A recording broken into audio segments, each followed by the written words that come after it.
you know who I am, but I do want to introduce you to the man, the myth, and the legend. Ooh, the Midwest is young and restless. Oh, And the person who introduced me to this man. So this is my man, Suen. Yo, what's up? What's Yup. up? Yup. Yeah. And this is my other brother from another mother, Jeff Samillion. Hey, what's happening? What's happening? And you gotta introduce yourself, bro. John Lopes. John Lopes. Cool, man. Yes. So we're gonna get it crack-a-lacking. We were just sitting here vibing, wanted to make sure that the knowledge that was being spread here, that we actually give it to the rest of y'all. Absolutely. But I think we should start with, this man's been in the business just as long as probably anybody out there. So Suen, why don't you tell your story, brother? Yo, what's up, guys? My name is Suen Adedeji. I'm the CEO and founder of Elev8 Cannabis. Originally from Lagos, Nigeria, I migrated to the United States when I was like 4 years old.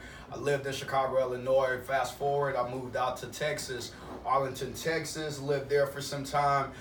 Texas was great. It gave me the foundation to really redefine myself, because when I was in Chicago, Illinois, there was a lot of negativity. I grew up in not a wholesome home, so it was like more of a hustling, like really grinding it out, making sure that we ate at night, because my dad was a truck driver, so he was gone. I lived with my stepmom. She mad at him. She taking it out on me. You get what I'm saying? I don't know if y'all ever watched that Cinderella movie. Yeah. And I tell people if there was a male version of Cinderella, I'll be Cinderfella, and it would have been starting me. You get what I'm saying? So I progressed. I was always the kid that was hustling. Like, I used to have contractors to mow lawns, shovel snows in the wintertime in Chicago. So I was always a kid that was like really productive, like thinking outside the box, inside the box, like what can I do to make a few change, and my hustle just kept progressing. I started selling cannabis at an early age. Selling cannabis at an early age, led me to fall in love with the money. It was like really quick money. I was making a lot of money at a really young age.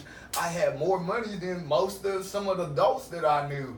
So, fast forward, I wanted to like really changed my trajectory, changed my life for the better, because I knew long term that shit ain't worth it. Like, you gonna go to jail, you gonna get arrested, you ain't gonna really have the time or day to really like live your youth. So I started like reading a lot more books, right? I started really applying myself. I joined FBLA, and my auntie played a huge part in the man that I am today. When I moved to Texas, I moved in with my auntie, and she was just a dope lady. We went to church every single day.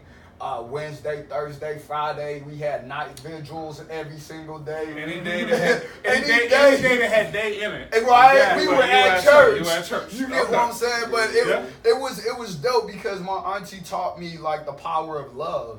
I don't think a lot of people really like talk about it, but her love like really changed my life and the direction that I was going into, because she told me like, look, your past does not have to define you. You can really change your circumstances by like really like focus, like apply yourself. You get what I'm saying? So like my auntie, I love her to death. She's a great woman.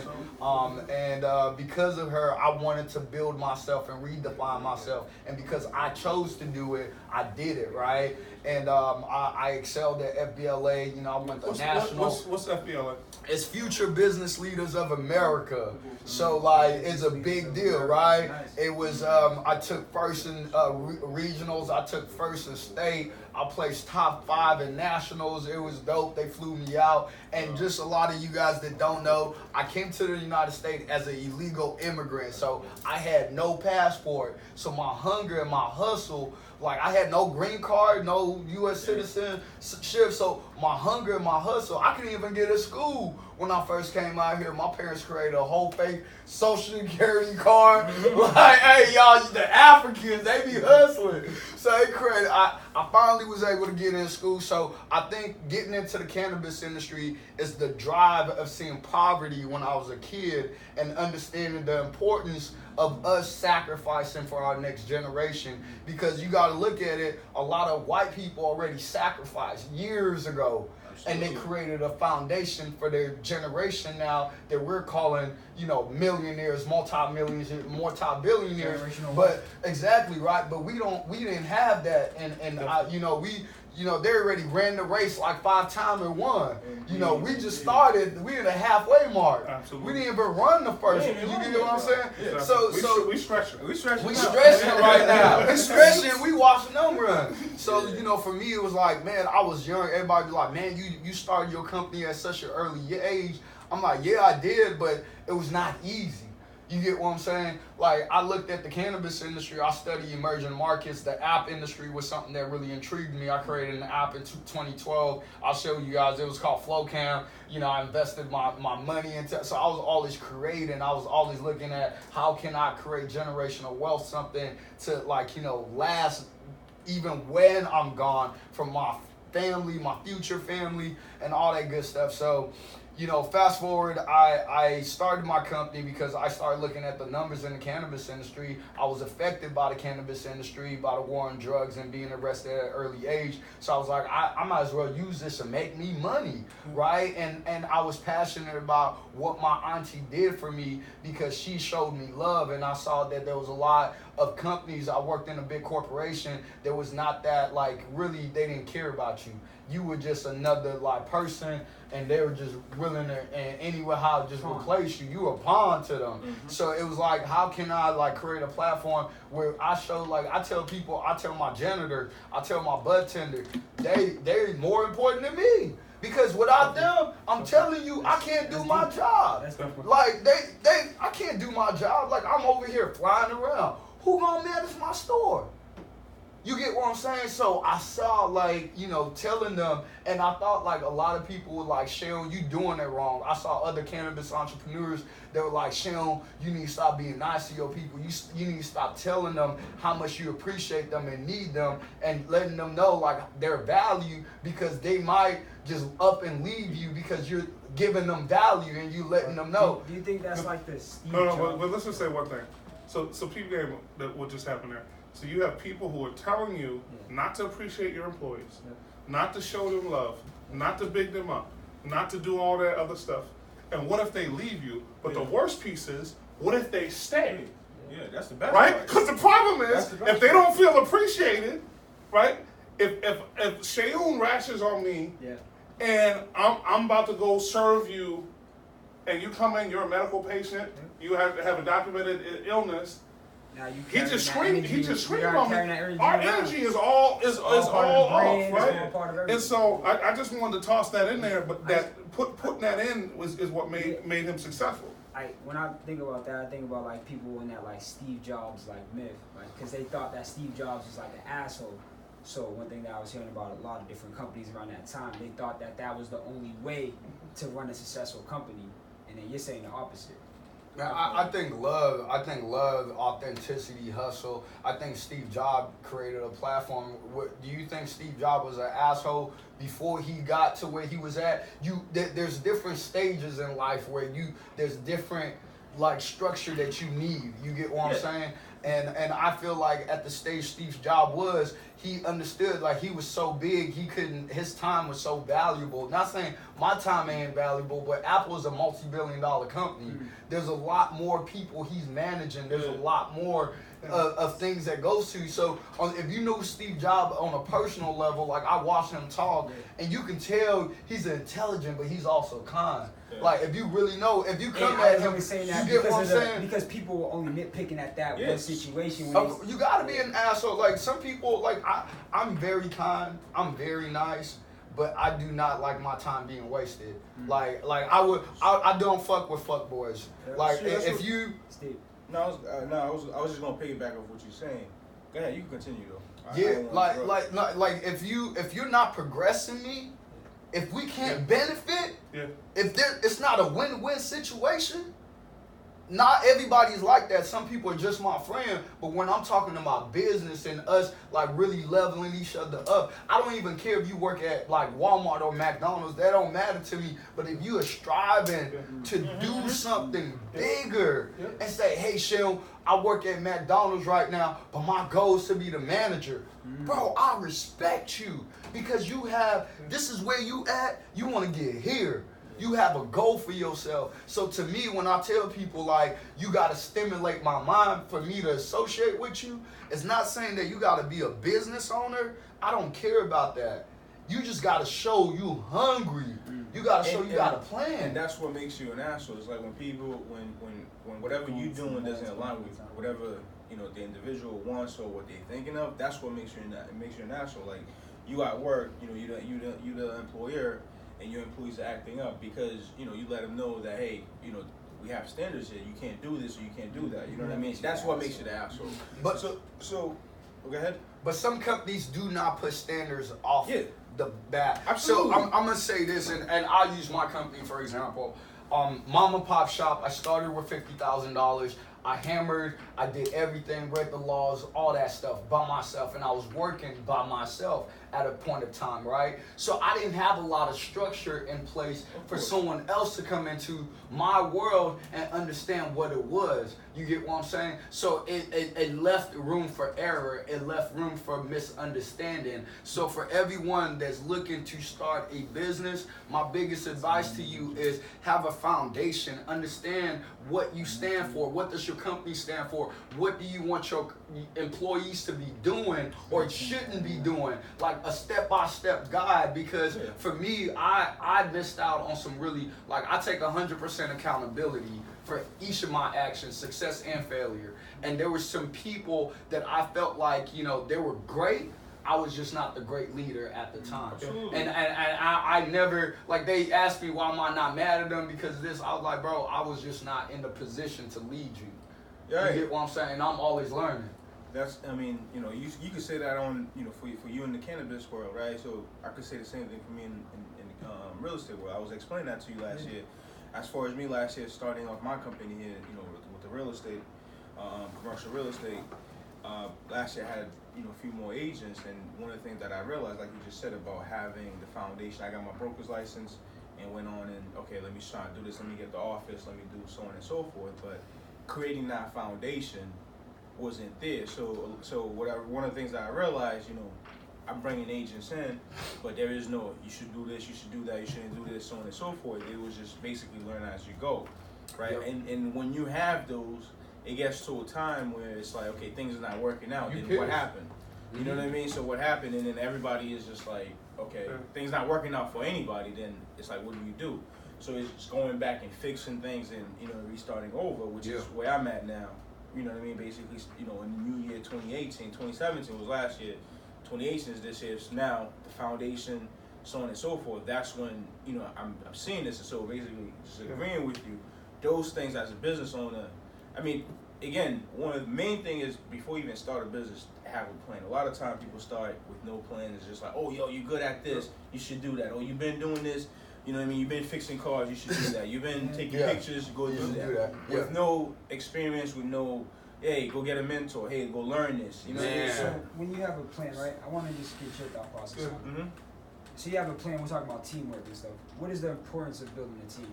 So one, I think, so first let's go back to this plan thing and then planning thing. That's where you start. That's where you start. But the piece is, so for me, it's same situation. When I was a city councilor, the first team that I had to hire, I got sworn in on a Saturday.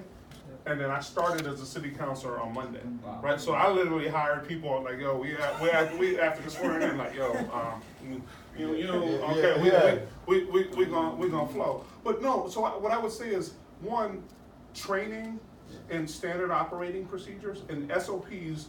A lot of people don't think about that, right? Standard operating procedures. Telling someone how to write an email, because we make a lot of assumptions about how do you answer the phone.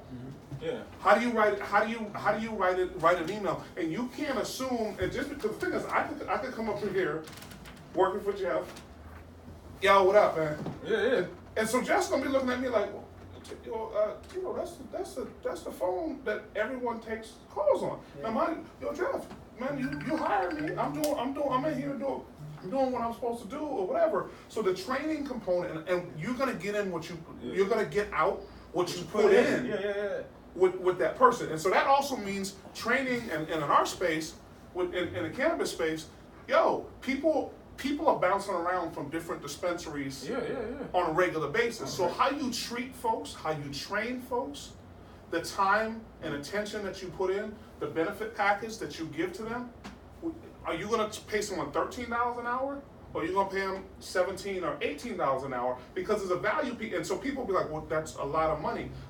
What costs a lot of money is the doing person, it all over again. First is who you can't. I look at that as like your brand, right? Like every person that works for your team is representing your brand.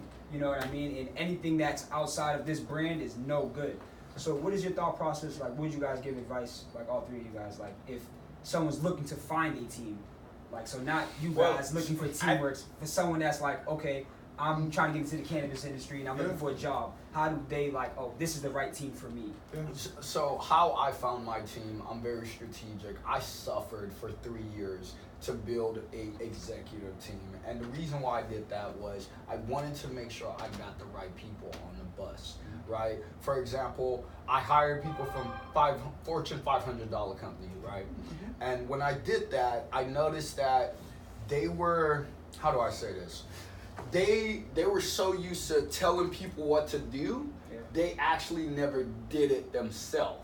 They were more good at, hey, Bob, I need you to paint this and send this email out. But as an entrepreneur, as you're getting started, I had to tell them, like, bro, I need you to fucking create this button. I need you to create the fucking box, and I need you to press that shit, bro. I need you to do all that shit and some more. I need you to like go up there, hammer shit in, and clean the button too. And clean the button at the end of the wires don't work. I need you to do shit. Find a plug. Go do it all. Like, so they got to be able to get down and dirty. Yeah. Exactly, especially as a startup. You don't want no shit done. Bro, you don't want no scrub. Yeah. You don't want someone that be like, oh, I gotta hire 50 people to get this done. No, bro, I hired you.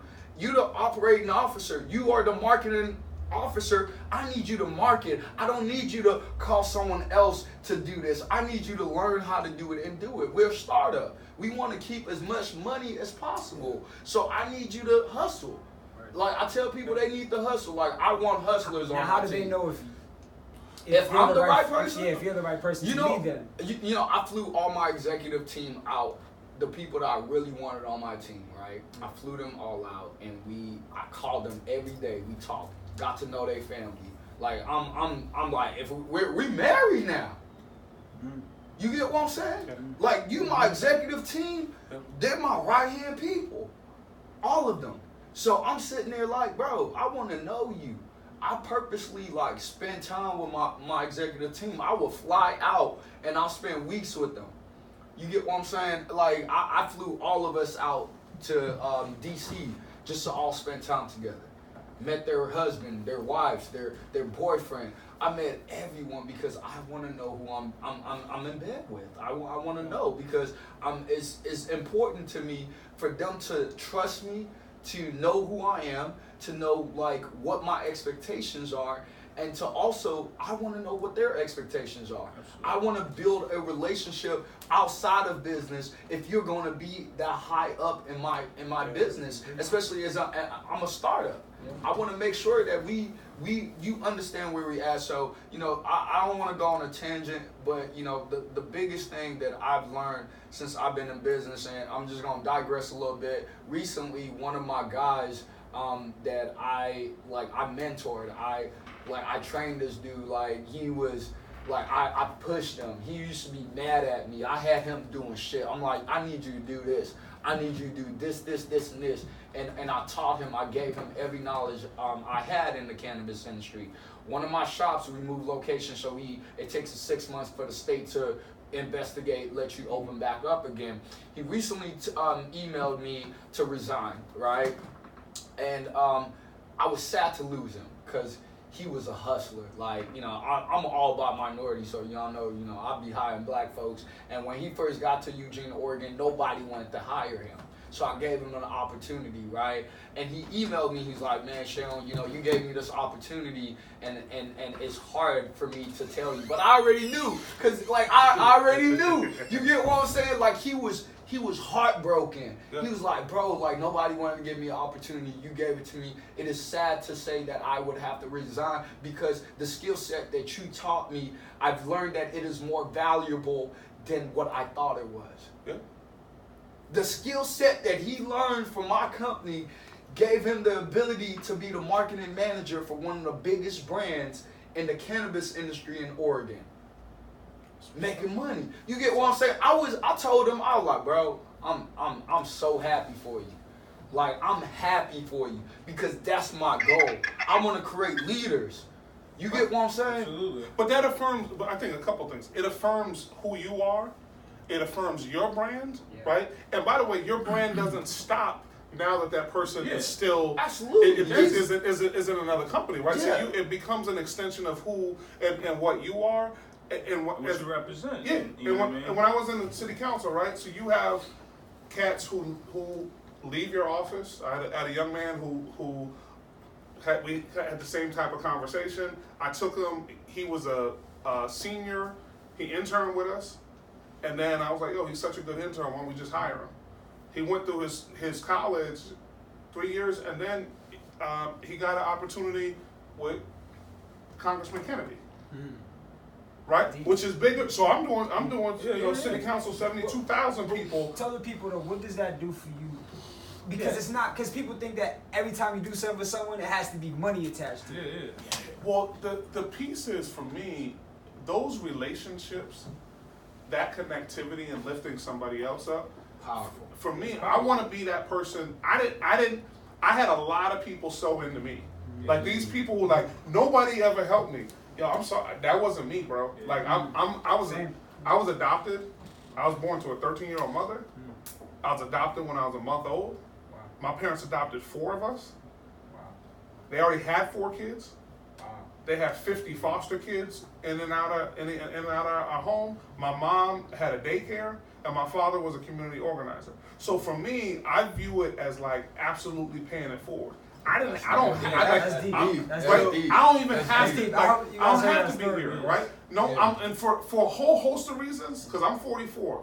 1991 in the city of Boston, there were 151 murders in the city of Boston. I grew up in Grove Hall.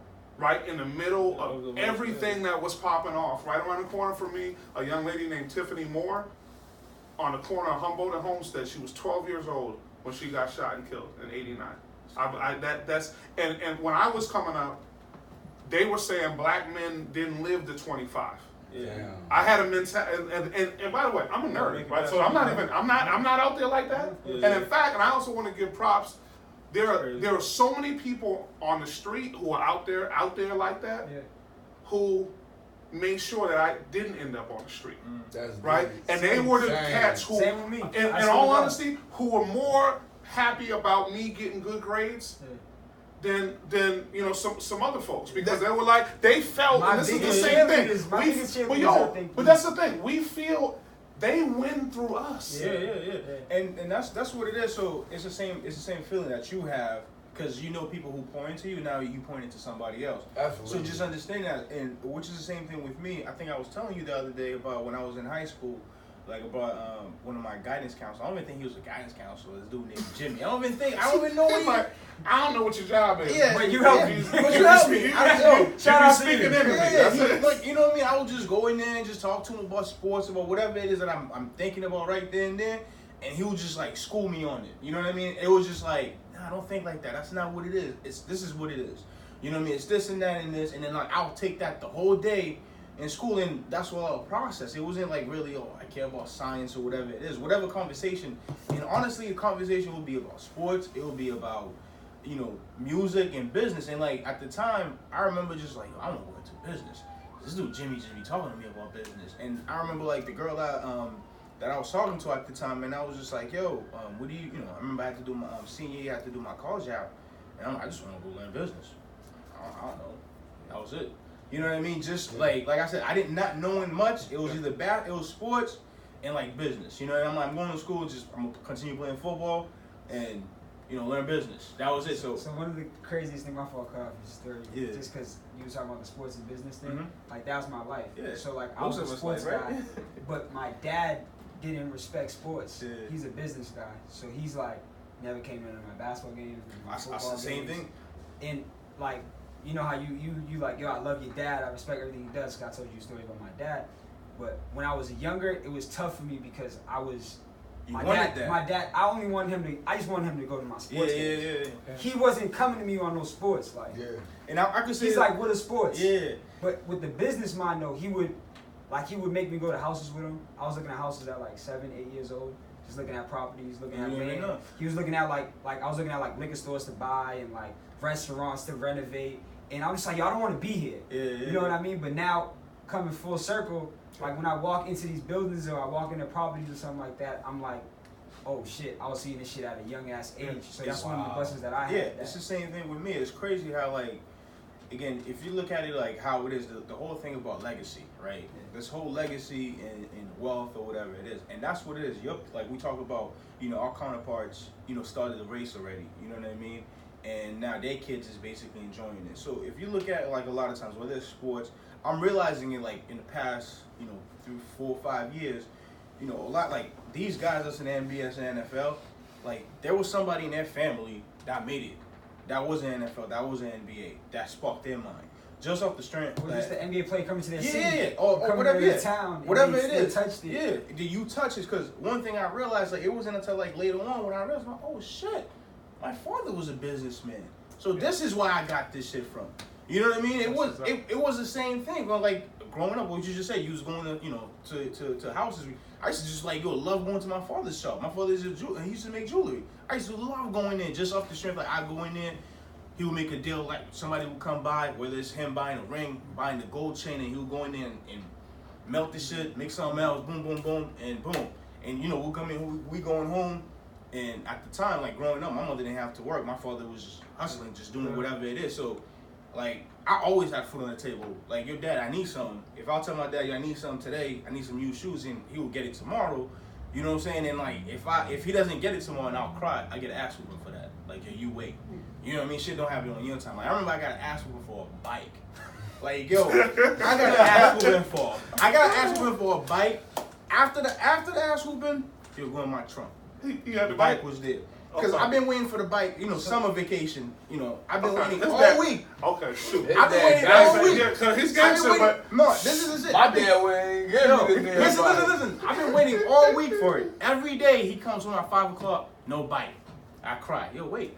So that day, when I'm like, okay, Friday's coming. I got the whole weekend. I need something. Friday come in, no bike.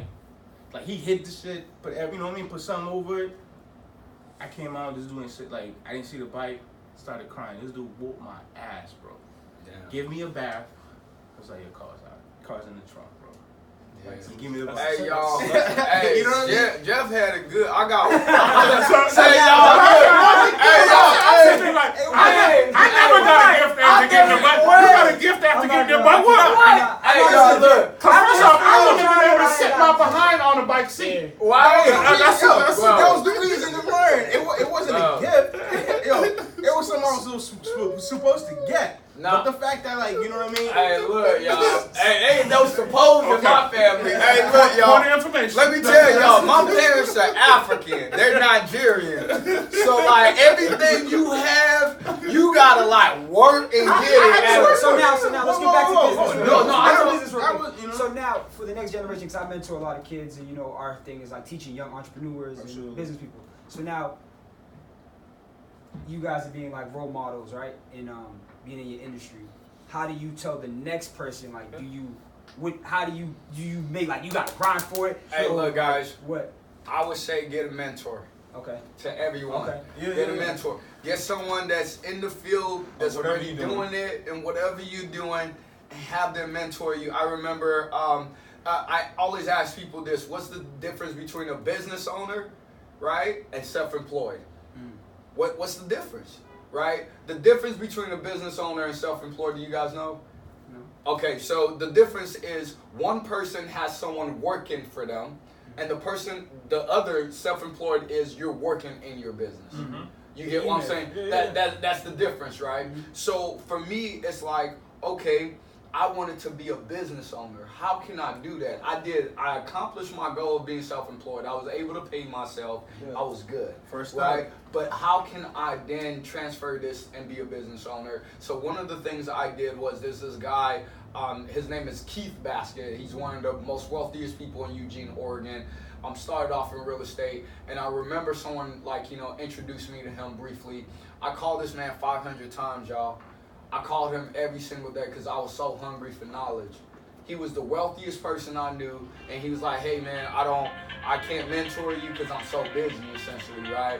But I kept trying, and I was so relentless with it. He got tired of me.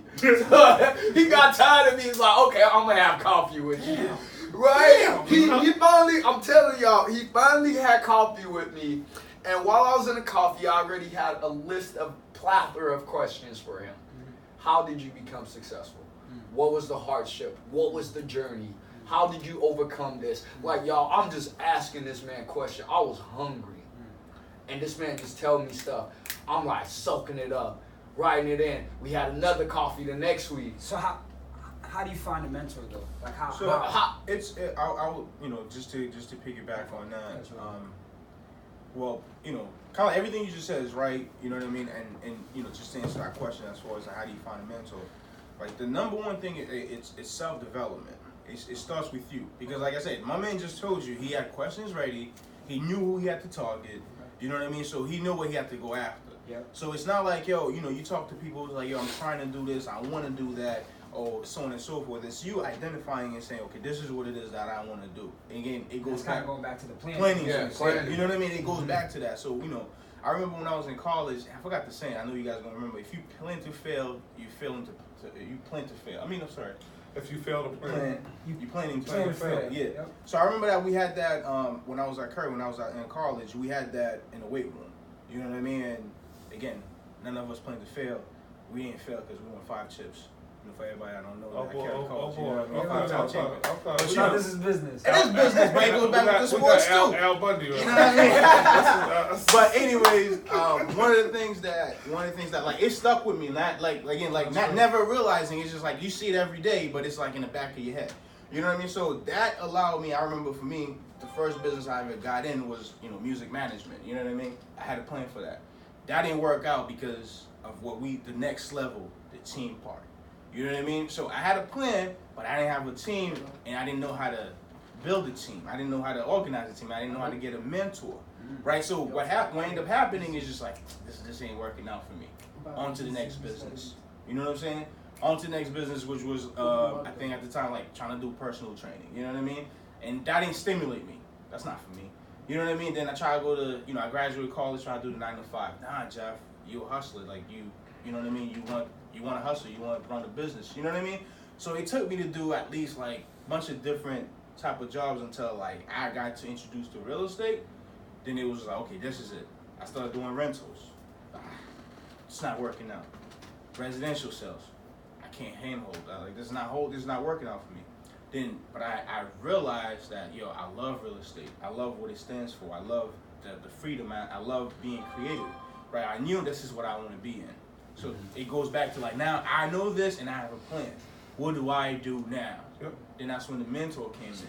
So that's when it was just like, okay. So how do you find your mentor? So like now, Craigslist. Craigslist. It wasn't, the reason I said Craigslist was like I was applying for a job, and the job that I applied for. Any type of action. No, but what I would say though, but I think he identified it. They both identified. You identified. But you said, but what he said was he found somebody who was where he wanted to be. So this is the thing. Yeah. So we live in a day and age right now where there's Twitter, there's Facebook, there's LinkedIn, or whatever, and literally you can reach directly to somebody that anybody, and real people who are successful want to help other people who are real, right? So somebody who calls you like, okay, cool, you know what?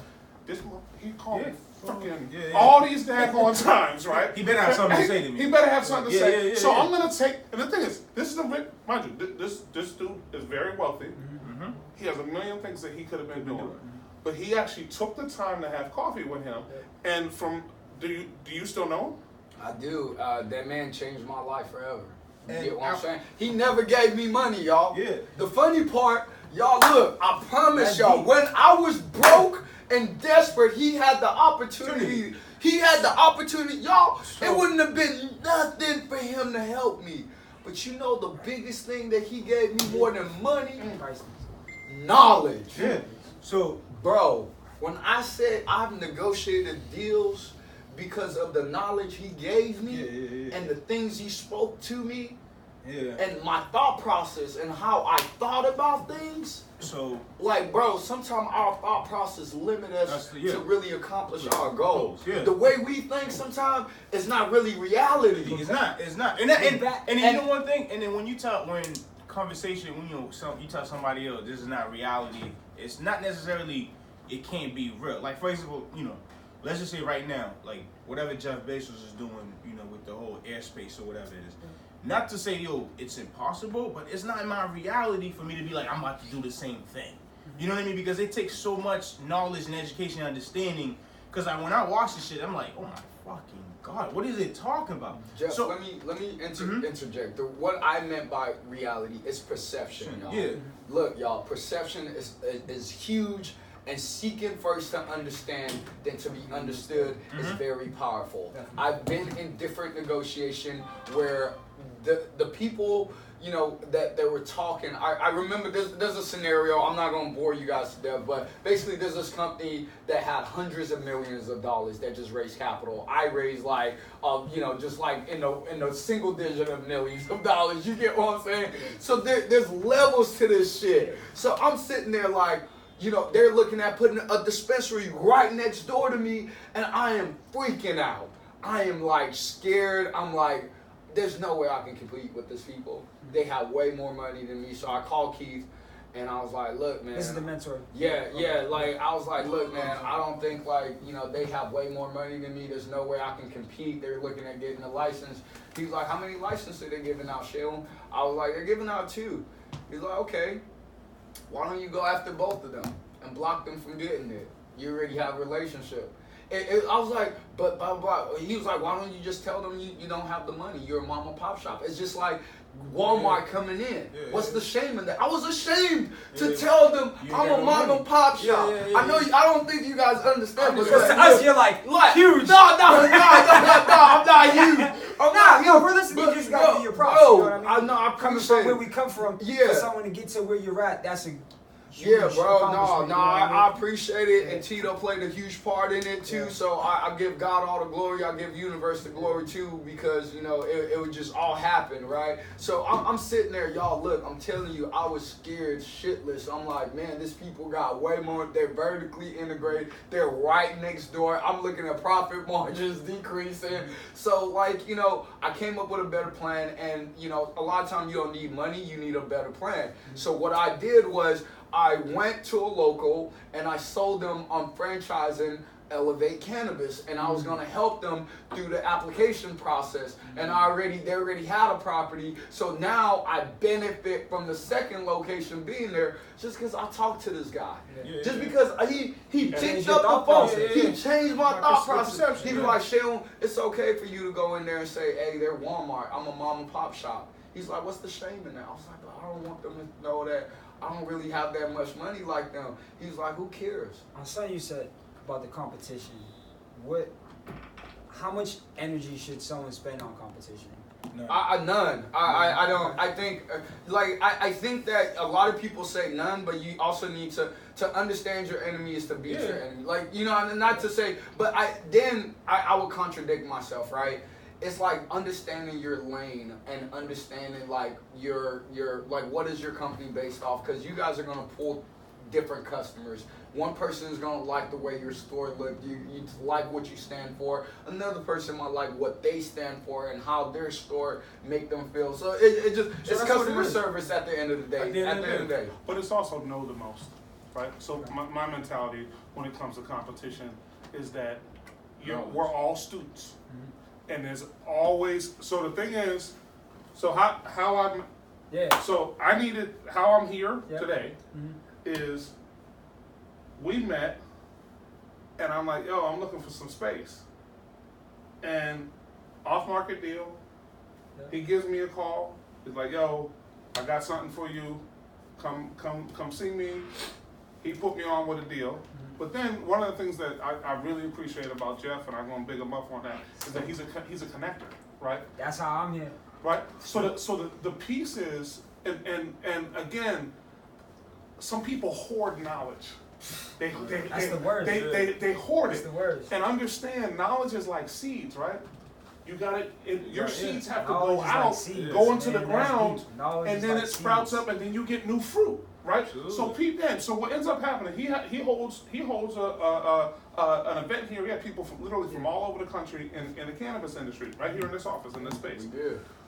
So, and mind you, and there were some research and development products that were that might okay. I'm not gonna go circulated. so I just got to learn a little bit more about the industry in that space. So Yeah, the elevator. we were elevated in that space. Yeah. But what ended up happening is because of the connection that we made, I like a spot called Suya Joint in Dudley. They're Nigerian food.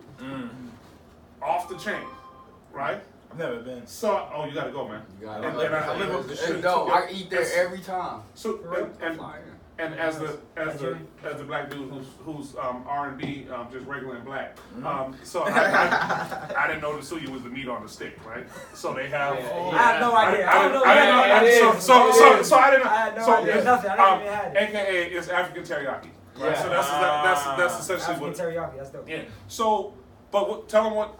So we ended up connecting. Yeah, we did. But I'm sorry, reconnecting because we have met. Exactly, and how we met was, Jeff, he threw an event in this office right here, and it was really dope. Everyone from different states flew in and to talk about the cannabis industry. We had different people pitching, people looking to invest. I met Tito, and how that happened was I'm like pushing back on what people are saying. I'm like educating. I'm like, hey, that's great that you're gonna make a lot of money within the cannabis industry, but this is what you gotta look at. It's heavily regulated. You have something called 280E where the taxation is like 50% when you look at. If anyone wants to get into cannabis, right now, you need to be Googling 280E, but go ahead. I agree. 280E was really important, and there's some other tax stipulations where you can't write off certain things. You can only write off cost of goods sold as a retailer. So some of the people that were talking really on a high level did not understand this, or some people were claiming they owned a business. Do you think it's out of ignorance or just talking? I think it's just pride. Why weren't they? I think it's pride. I think some people worked for other people and they just wanted to act like they actually would have won their rent shit, but they weren't. You get what I'm saying? So fast forward. Tito and I exchanged numbers. And, fast forward, I was doing my own thing. I had enough capital. I bought properties in Massachusetts. And I was sitting there. I had to let go of my partner because his integrity and my integrity did not align. The way he talked to people, his ethos, the way he, yells at people, the way, it just didn't match. So I bought him out. So the money that I was supposed to use for construction, I used to pay him out. So I owned 100% of my company again. But that left me to whereby I had money. I needed money for construction, and this is how powerful God works, and how powerful we are to really uplift each other. We have the opportunity, and Tito is definitely, I would say he was that beacon of hope for me, because when I needed the capital, I was like, damn, who do I call? And Tito was like, bro, if you need capital, just hit me up. I could possibly help you out. So I gave him a call. I told him the situation. He's like, I bet. No, I got you. So later on, fast forward, Tito calls me a few weeks later. He was like, hey man, Alex Coleman is gonna be in Boston, Mass. He wants to meet you. I set everything up for you. And I'm like, okay, like, you know, I Googled who Alex Coleman, he's a serious dude, so I flew in and Tito got me to the door. You get what I'm saying? Sign a multi-million-dollar deal. And if he didn't do that, I wouldn't have been in that position to do so, right? He got me to the door, but it was up to me to close it. So like, what makes you ready for that? Like, because I look at the universe as like, it's going to give you something when you're ready for it. Like, I don't know how I got here right now, but I was ready for it somehow. I think for me, it's like I'm seek first to understand and be. Knowledge is so powerful, right? Like I study my craft. You just sharpened the saw, and then when it came, there's this thing called there's a saying that says learn to earn, then drop the L. That's what happened. You learned everything, and then when it was that situation for you to close the deal, to have that conversation and make it happen. But but I think he's also understating what he did. Suen came to me and had already received local approval for, at that point, one site, but now has local approval for 3 separate sites. I didn't have any, by the way, so I had nothing to do with that part of it. My only connection was him with the money. So this is the piece that, so again, you know, God bless the child that's got his own. When it comes down to it, like he put himself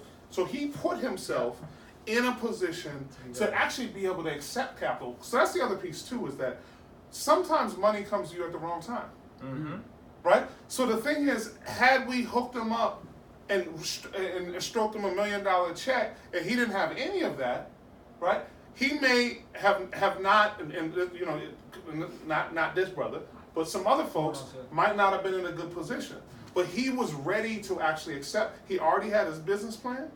He knew exactly what he was going to do. He knew what he had the experience, because he was a young man who already had, by the way, when he sat down, Alex had less experience than Suen did in this actual industry. Right, because Suen and he had also, people would expect him to have more knowledge just because of money. But money and because he was older. Yeah. Right, because so that's the one other piece too, is don't allow your age to make to allow yourself to be boxed in to where you should be, because there's a whole lot of, when it comes, once we're 18, it's all the same, real guys. world, right, it's all the same. And this man has more. I call him regularly, like, yo, can you tell me about how I do this? Like, real talk. And so I'll probably call him Monday, Tuesday, Wednesday next week. So but that part of it. So that's the other piece too, is that, and for those who are older, you can learn stuff from young people, and in particular in this industry. Understand, by the way, the industry that we're in the state of Massachusetts opened last November. Last September, Black and Latino folks were the cannabis industry, right? Because it was all on the street. So this industry in the state of Massachusetts, we're not even to November, is less than one year old. And that's the one other point that I want to make. We have to be in this industry, because if not, what happened, there's only one black-owned shop in Colorado. One out of the 750 stores, right? And in Colorado, now 4 years out, there's a 59% increase in the number of black folks getting arrested. Or over 30% increase in the number of Latino folks getting arrested. And an 8% drop in the number of white folks. So if we're not in this industry, we're going to go to jail. We're going to jail, because we're not going to no one's going to lay down and not eat. Right? And by the way, who's going to hire the folks who look like us? Can I please make a quick point? Y'all, I like, you know, Tito just said something that I think is so powerful, and I undersold myself, right? So I received my host community agreement, non-opposition, and I did all that by myself, and I did it strategically, knowing that it would put me in a position to then raise capital, because I knew that, like, once I have those documentation, like, I had leverage. But keep in mind too, the cities and towns that I was going to, they were only giving out 2. They were giving out 2, and I got one of them. You get what I'm saying? You've been to my shop. You get what I'm saying? Like, so for me, it's more about strategically putting yourself in a position to receive the blessing. Which goes back to the whole thing about planning it, because you know what they were doing, so you know that's what you're doing. When I met them, someone that's starting right now, right? Like right now, like they just curious. You got their brain spinning, like, oh, I need to get into this industry. Where do they start studying? The state bylaws is public, Each right? state. Like I'm gonna tell y'all, I came to Massachusetts with a plan. Okay. I came in. I do not like. I don't half-ass. He called me. Was you in Oregon when you called? Yeah, I was in Washington. He was in Washington. I came into this state with a plan. You know why I chose? I had the opportunity to go to Cali. I turned it down to come to Massachusetts. And let me tell you why. Right now, Massachusetts, you have a forward-thinking state. They restrict the amount of a license that corporations can have. So a corporation can only have 3 retail licenses per corporation. And keep in mind, this Cannabis Control Commissions, they're one of the smartest people in every state that's legalized right now. When you look at people out here, they don't play. They're one of the smartest people, business driven, like everything, like they're it. They're Massachusetts. Unlike, so unlike other states, like not every state is like that. Like other states, you know, you get unlimited amount of license. Cali, unlimited amount of license. Yes, Cali is one of the biggest, most populated, states in the United States. But you know, when you have unlimited, a plethora of different dispensaries all over the place, your profit margin decreases. But Massachusetts, you know what I mean, they restricted it per corporation, right? And because of that, it gave. What does corporation want to do the most? They want to be profitable for their shareholder, and they want to get their brand out there in everywhere, in every store. You get what I'm saying? Yeah. So I came into this industry knowing that if I need more capital compared to Cali, I had a likely better chance of getting capital because I can pitch to a bigger corporation and say, hey, look, I would exchange my shelf space for you to give me more capital. I'll put your brand in my store. What's good? And that's how I was looking at it. Like that was my strategy. And that guy, my mentor, gave it to me. That was like, I ain't gonna stunt. Like he was like, look, man, just sell your shelf space to people. Go to big corporate cultivators and just sell yourself. So what, like, since I'm obviously just learning all this, what about, I was thinking so you're in retail of cannabis, right? Yeah. So now what about the growing side? Is that something that we need to look at, or we need to connect with, or what how does Tito has a grow out, so I'm doing a grow. Okay, so we're doing a 50,000 square foot grow in a town called Raleigh, Mass. If people do need product, holla at your boy. But when it comes down to it, so we should be part of the whole. So just think about this: Declaration of Independence, Constitution. People who signed the Constitution were slaveholders. Over half of the people who signed the Constitution had slaves that were growing hemp. So to think about what being slaves meant, but now to think about what freedom means. And really, this is the crop. And by the way, I don't know about you. So my fam is from North Carolina, South Carolina.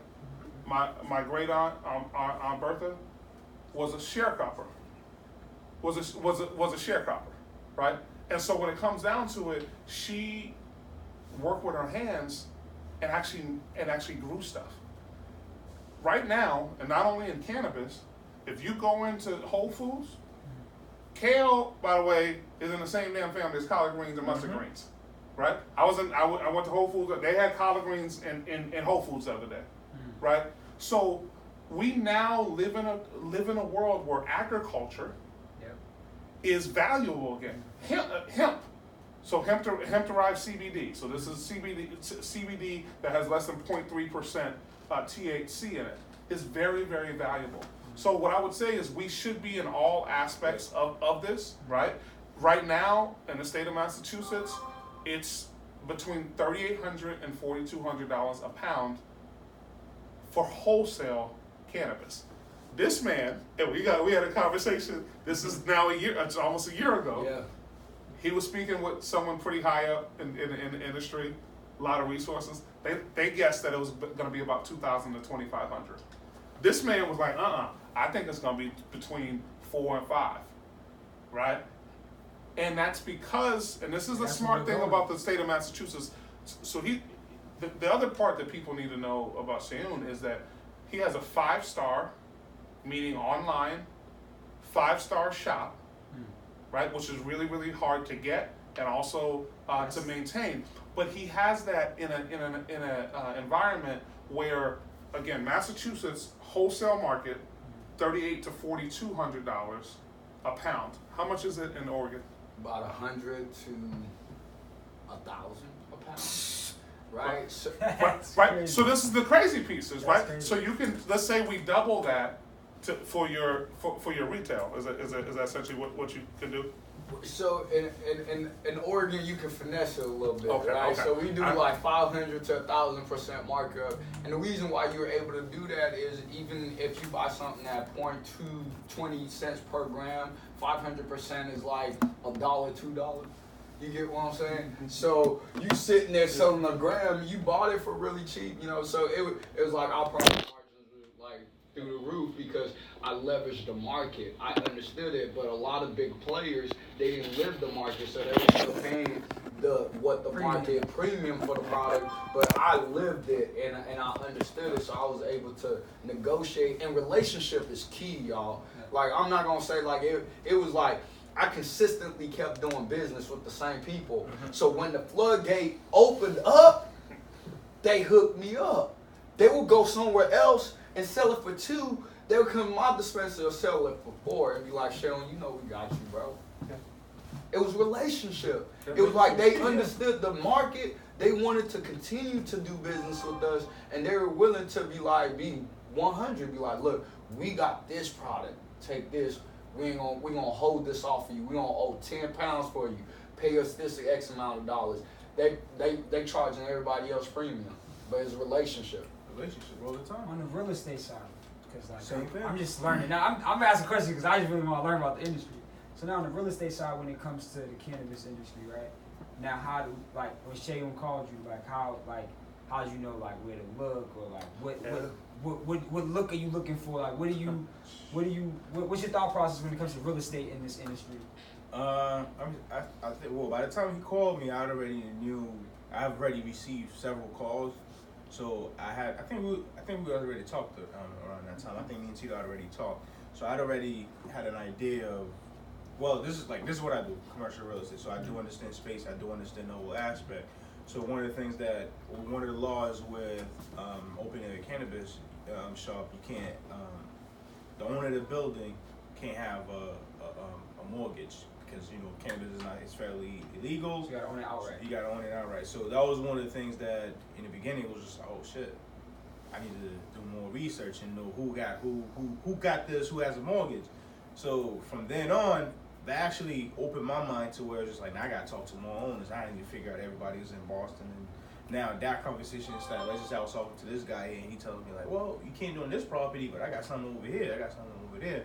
So it was just damn, a lot of people got commercial property. So you know what I mean? So I started learning that, and with Sean, he basically told me, okay, this is what it was. Sean, he told me this is what it was. Well, so this is what he did. He snuck us. Yeah. He snuck us. Because he was like, Sean, and then he was like, yo, man, let me just help you understand. Yeah. It's Suen. Yeah, it's Suen. Which is cool in the beginning. We just get He's you. like, at first I really can't I even just property. want- He's like, at first I can't even property. Call me whatever. You got me the property.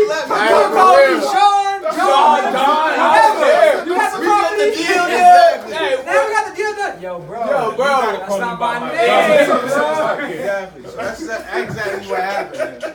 Yeah, that's a businessman right there. I'll be like, oh, yeah, whatever. You call me whatever, bro. Hey, for real. That. Hand me that pen. Yeah, That's cool. Yo, just so you know. I'll tell you, that's the same thing with me. When I'm talking to a business guy or whatever, it's call me Jeffrey. Whatever. You know what I mean? I'm not even gonna argue with you right now. I ain't gonna argue. You gonna call me Jeffrey? Exactly. Sign this check. We Maybe good. call me Call Jeffrey. me whatever you want. I ain't got time. I ain't got time to try and correct you, bro. Yeah. Usually it's Jeffrey. Some people with Jeffrey, Jefferson, whatever, man. You know what I mean? Yeah, but the people I really don't care about, like I don't want to build a relationship with. I don't. And you let them know from then on. Like, you know what I mean? I just be like, you know, you. But the people like I value and want to build a relationship with, I want to make sure like I'm consistent with that. You know what I mean? Let's kind of wrap this up and like But the one other piece on the real estate piece though, I would also say is just simply, Jeff has also been very valuable in guiding us through this, because it also, in commercial real estate, unlike residential, right? You have to earn.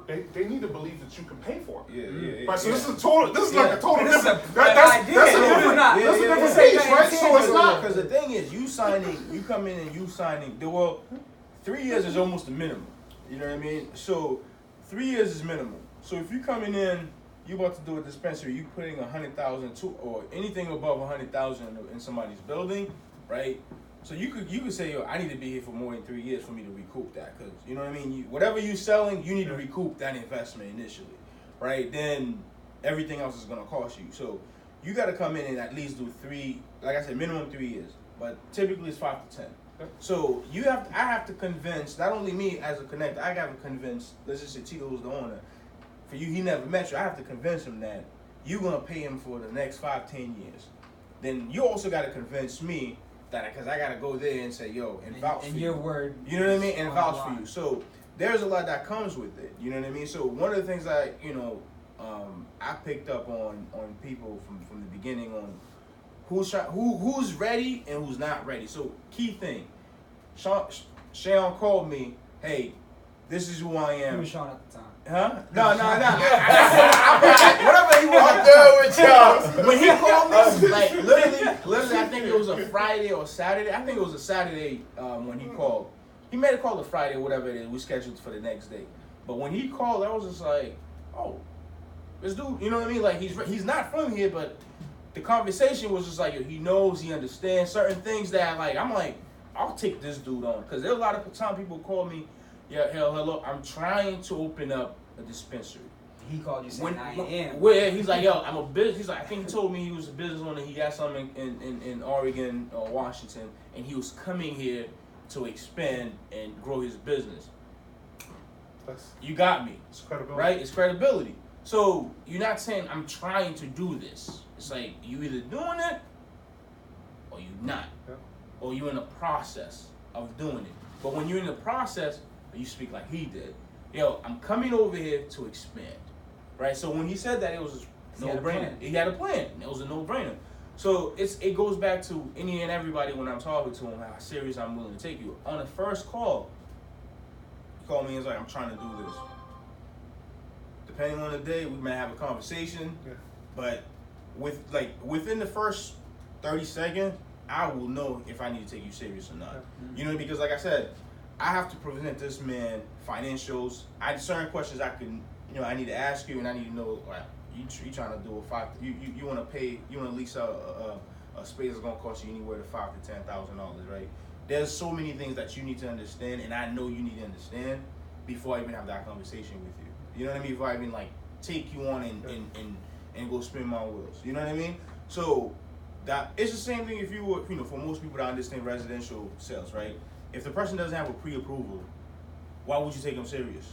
You see what I'm saying? Somebody could tell you I'm trying to buy a house, but have you done your step? For the process. You know what I mean? So it's the same thing. So with the business, with the commercial side, those are that's the key thing.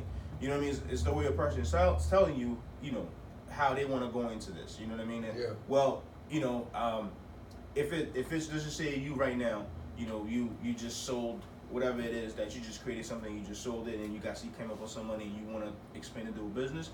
Your conversation was like, hey, I'm going to my plan is, I just sold whatever it is, and I'm opening up my digital marketing business. I need an office space for 10 people, 20 people, blah blah blah. So your conversation is gonna be so direct because you have a plan and you know what you want. Yeah.